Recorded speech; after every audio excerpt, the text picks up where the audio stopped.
Subscribe कीजिए आपके अपने YouTube channel education for CBSE को और बेल आइकन को दबाइए ऐसे ही वीडियोस देखने के लिए। तो आ गए हैं आप तो प्यारे बच्चों, आज की इस वीडियो में हम लोग बात करने वाले हैं क्लासिफिकेशन ऑफ सॉइल और एलुवियल सॉइल के बारे में। इस वीडियो को देखने के बाद में आप लोग को एलुवियल सॉइल के बारे में पता चल जाएगा, यहाँ पे भांगर और खड़र जो होता है इसके बारे में पता चल जाएगा, इसका फॉर्मेशन कैसे होता है इसके बारे में पता चल जाएगा। तो अपने साथ एक कॉपी और पेन को ले लीजिए और इसी के साथ साथ वीडियो को पॉज कर करके क्या कीजिएगा, नोट जरूर कीजिएगा ताकि आप लोग उसे बाद में रिवाइज भी कर सकें। तो चलिए इसे स्टार्ट करते एकदम कॉन्सेंट्रेट होके ध्यान से एकदम देखिए जो क्लासिफिकेशन ऑफ सॉइल होता है उसे हम लोग इसलिए करते हैं ताकि इसके बारे में हम लोग अच्छे से स्टडी कर सकें। यदि हम लोग सॉइल का क्लासिफिकेशन नहीं करेंगे तो उसकी हम लोग स्टडी नहीं कर पाएंगे तो हम लोग उसके बारे में जान नहीं पाएंगे तो वो लैंड कैसी है, वहाँ पे कौन सा क्रॉप उगेगा, उसकी क्या क्या कैपेसिटी है वो हम लोग नहीं जान पाएंगे। और ये नहीं जान पाए तो हम लोग एग्रीकल्चर भी नहीं कर पाएंगे, यानी कि इसका अच्छा यूज नहीं कर पाएंगे। ठीक है, जैसा कि प्यारे बच्चों कहा जाता है कि हीरे की जो खोज होती है, मतलब हीरे का जो ठिकान होता है वो किसे पता होता है, जौहरी को ही पता होता है। हीरे की कीमत जौहरी को ही पता होती है। तो इसीलिए यदि हमें सॉइल का यूज करना है तो हमें जौहरी बनना होगा। तो इसीलिए प्यारे बच्चों चलिए हम लोग स्टार्ट करते हैं एलुवियल सॉइल की स्टडी के साथ। जो एलुवियल सॉइल है ये मोस्टली नॉर्दर्न प्लेन में फैली हुई है, मतलब इंडिया का जो ऊपर वाला पूरा भाग आ जाता है वहाँ पे एलुवियल सॉइल फैली हुई है। और ये जो एलुवियल सॉइल है ये किस किस रिवर का बेसिक यहाँ कंपोनेंट रहता है, मतलब इंडस, गंगा और ब्रह्मपुत्र, ये तीन रिवर जो होती हैं वो पूरे नदर्न प्लेन जो होता है इंडिया का उसे सींचती हैं, यहाँ पे अपना वाटर कंट्रीब्यूट करती हैं।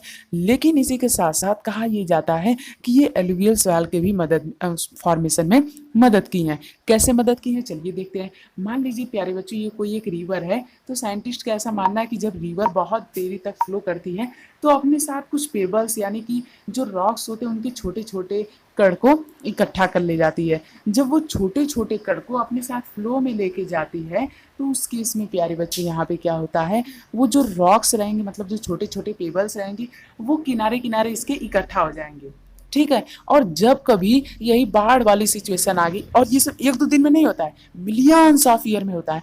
और मान लीजिए जब कभी बाढ़ आ जाती है तो इसका पानी यहाँ तक फैल जाता है, और उसके बाद जब बाढ़ का पानी सूख जाता है तो इसका जो वाटर होता है वो वापस आ जाता है, लेकिन जो रॉक्स होता है, जो छोटे छोटे पीबल्स होते हैं वो वापस नहीं आ पाते हैं। ठीक है, तो इसी वजह से यहाँ पे क्या हो जाता है, फॉर्मेशन हो जाता है, यहाँ पे भी वो पीबल्स आ जाते हैं, मतलब कि चट्टानें यहाँ पे भी आ जाती हैं, तो यहाँ पे भी एक तरह से सॉइल का फॉर्मेशन हो जाता है। फिर मान लीजिए कि कभी कभी अब बाढ़ आएगी तो इतने ही एरिया में तो आएगी नहीं, बाढ़ आती है 6 से लेके 8 तक के किलोमीटर तक में आ सकती है। मतलब कि मान लीजिए गंगा रिवर है तो इसके 6 से 8 किलोमीटर तक के बीच में बाढ़ आ सकती है, मतलब कि 8 किलोमीटर इधर 8 किलोमीटर इधर।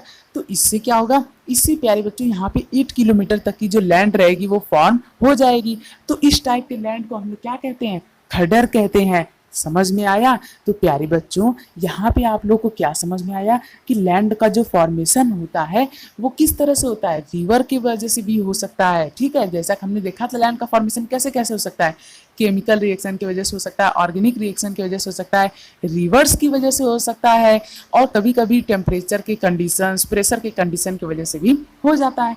ठीक है, तो प्यारे बच्चों जो रिवर्स का कंडीशन था वो मैंने आपको समझा दिया, समझ में आया?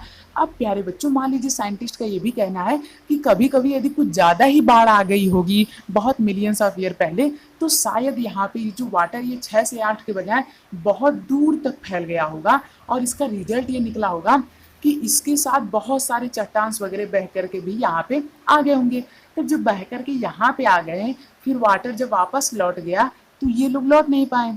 ठीक है, तो इसीलिए इसे हम लोग क्या कहते हैं, इसे हम लोग कहते हैं भांगर। अब जो भांगर होता है इसका मतलब होता है ओल्ड एलुवियम, और जो खड्डर होता है इसका मतलब होता है न्यू एलुवियम। अब भैया देखिए नाम से ही पता चल रहा है, न्यू एलुवियम कौन, जो नई नई फॉर्म हो, मतलब कि जो अभी अभी जल्द ही फॉर्म हुई हो। जैसे मान लीजिए रिवर फ्लो हो रही है तो इसके पास वाला जो होता है ये न्यू एलुवियम हुआ। ठीक है, और इसके जो दूर वाला होता है जो बहुत सालों पहले फॉर्म हुआ होगा, कभी ज़्यादा बाढ़ उड़ा गई होगी तो उस केस में वो फॉर्म हुआ होगा, तो उसे हम लोग क्या कहते हैं, उसे हम लोग कहते हैं भांगर। अब आप लोग को एक चीज़ प्यारे बच्चों यहाँ पे और नोट करनी चाहिए कि जो भांगर होगा वो ऊंचा होगा। क्यों ऊंचा होगा, क्योंकि प्यारे बच्चों रिवर हमेशा कहाँ से फ्लो करती है, नीचे रास्ते से। ऐसा तो है नहीं कि मान लीजिए यहाँ पे एक बहुत ही ऊंचा स्थान है यहाँ पे नीचा स्थान है तो रिवर यहाँ से फ्लो होगी, नहीं रिवर तो यहाँ जा रही है, भले से यहाँ जा रही है पर वो ऐसे मुड़ करके यहाँ पे भाग जाएगी, ठीक है।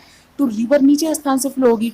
तो लोगों का ऐसा कहना है कि जब रिवर यहाँ से फ्लो हो रही होगी तो बाढ़ आया होगा तो यहाँ पे, फिर यहाँ पे जो रॉक्स इकट्ठा हो गए होंगे वो यहीं पे इकट्ठा ही रह गए होंगे, जबकि जो यहाँ वाले रॉक्स होंगे वो शायद बह करके बाद में नीचे भी आ गए होंगे। तो इसी वजह से ये जो भांगर वाला इलाका होता है वो क्या होता है, वो यहाँ पे प्यारे बच्चों बहुत ही ऊंचा होता है, फर्टाइल होता है, और जो न्यू एलुवियम होता है वो भी बहुत ही ज्यादा फर्टाइल होता है। तो एलुवियल सॉइल समझ में आया।